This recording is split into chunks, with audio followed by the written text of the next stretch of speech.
She had everything: fame, applause, a spotlight that never dimmed. Then one day, she walked away.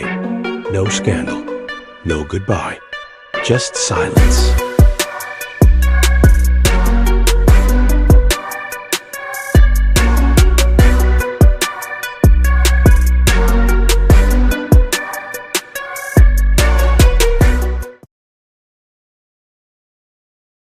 Have you ever walked away from something everyone else thought you were born to do? Have you ever stood in the center of applause and still felt strangely alone? What happens when the spotlight that once defined you begins to feel heavier than comforting? Yuri knew the sound of applause better than she knew silence. At the height of her career, her name shimmered across billboards. Interviews overlapped with award ceremonies, and her smile seemed permanently framed by camera flashes. From the outside, it looked like fulfillment. From the inside, it felt like a room that was slowly losing oxygen. What do we really see when we look at someone famous? Do we see their joy or just our projection of it? When we call someone successful, are we measuring their trophies or their peace? 今後の活動など聞かせていただきたいのですが。はい。私は生涯女優として人生を歩もうと決意しました。なのでこれからももっと強い役、もっと深い役を演じてまいりたいと思います。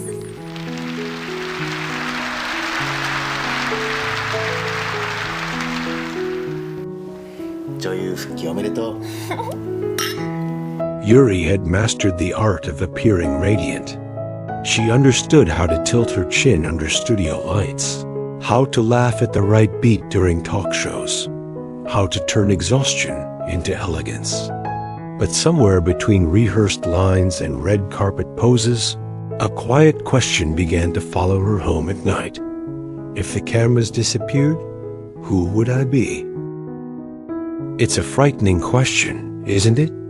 Because sometimes our identity becomes entangled with other people's expectations. The more the world applauds, the harder it becomes to hear your own voice. And when your value feels tied to performance, rest can start to look like failure. So when Yuri announced she was stepping away from acting, people were confused. Some called it brave. Others called it reckless. A few whispered that she was making a mistake, but no one asked the simplest question. What was she carrying behind that perfect smile? Is it possible to be surrounded by admiration and still feel unseen? Is it possible that success, when it arrives too quickly or too loudly, can drown out something essential inside us? Yuri didn't leave because she hated acting. She left because she could no longer distinguish between the roles she played on screen and the role she performed in her own life. The boundary had blurred. And when that happens, stepping back isn't surrender, it's survival. Still, survival has its own silence. And silence, as gentle as it sounds, can be terrifying when you've grown used to noise. When the applause fades, what remains? And more importantly, are we brave enough to face it? When the noise faded and the schedules emptied, Yuri expected relief. Isn't that what we imagine happens when pressure disappears? We think the body will soften, the mind will quiet, the heart will finally exhale. But what if the silence only amplifies the thoughts we've been avoiding?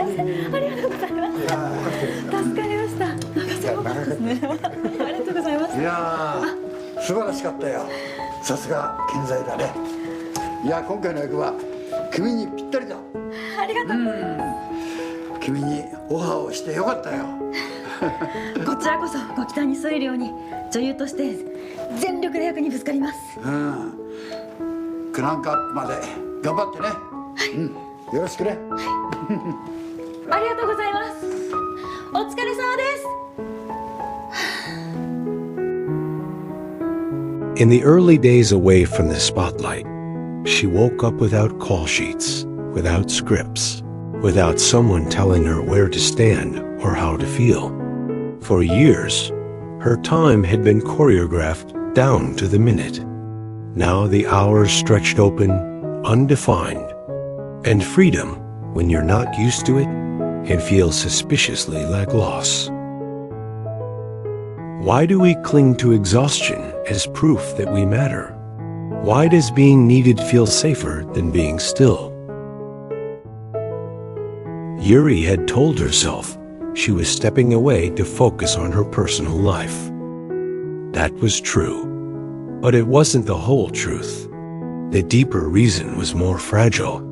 Somewhere along the way, she had begun to measure her worth by external validation. Each role was not just a character, it was reassurance. Each award, a temporary antidote to self-doubt. And when you build your identity on applause, you become dependent on its rhythm. Psychologically, this isn't unusual. When a person receives consistent external reinforcement, praise, attention, admiration, the brain learns to associate it with safety and belonging. Remove that stimulus, and the nervous system reacts. Anxiety creeps in. Restlessness follows. The mind starts asking, if they're not watching me, do I still exist in the same way? Yuri didn't articulate it like that. She simply felt unsettled. She would catch herself scrolling through old interviews late at night, as if watching a fuller version of herself. Was that confidence real? Or was it crafted? Had she ever truly separated the actress from the individual? There's a subtle psychological trap in high achievement. The more competent you appear, the less space you're given to be confused. The more composed you seem, the harder it becomes to admit vulnerability. And when everyone believes you're strong, you may begin to fear disappointing them with your humanity. So Yuri chose distance, not because she despised her craft, but because she no longer trusted her motives. Was she acting for love of art or for fear of disappearing? Was she pursuing excellence or avoiding emptiness? And yet, stepping away did not immediately answer those questions. Instead, it exposed them. Without scripts to memorize, she had to sit with her own unscripted thoughts. Without directors guiding her emotional beats, she had to navigate her own. It's ironic, isn't it? We think the mistake is leaving at the peak, but sometimes the deeper mistake is believing that staying, while internally fragmented, is strength. Yuri's confusion wasn't weakness. It was cognitive dissonance. The self the world celebrated no longer aligned with the self she felt privately. And when those two versions drift too far apart, something has to give. So she paused. She allowed herself to be ordinary. She learned to move through grocery stores unnoticed. She learned to have conversations that weren't interviews. She learned to exist without being observed. But even then, a quiet question lingered beneath the calm. If I return, will I be the same person? And if I don't return, will I regret it? Sometimes the hardest conflict isn't between you and the world. It's between who you were and who you are trying to become. When Yuri finally stepped back onto a film set, it wasn't dramatic. There was no orchestra swelling in the background, no slow-motion entrance. Just the faint smell of stage dust, cables coiled along the floor, and a familiar hum of preparation. And yet, her heartbeat betrayed her. Why did it feel like she was standing at the edge of something far more personal than a new project? Have you ever returned to a place that once defined you and wondered whether it still recognizes you? Or worse, whether you still recognize yourself within it? The first few days were disorienting. The lights felt brighter than she remembered, the silence before action heavier. But something subtle had shifted. The younger version of Yuri would have been preoccupied with perfection. Was her expression precise enough? Was her timing sharp? Would critics approve? Now, a different question surfaced. Is this honest? That question changed everything.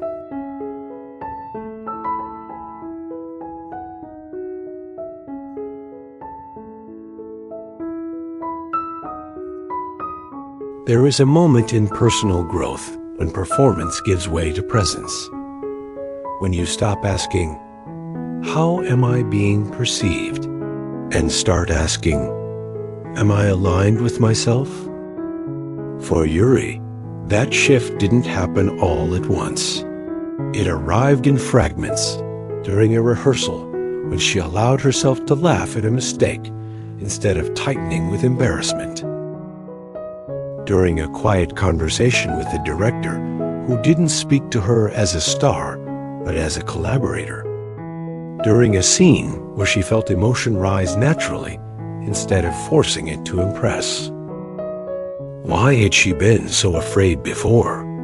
Not of failure, but of being ordinary. Because in an industry that celebrates brilliance, ordinariness can feel like invisibility.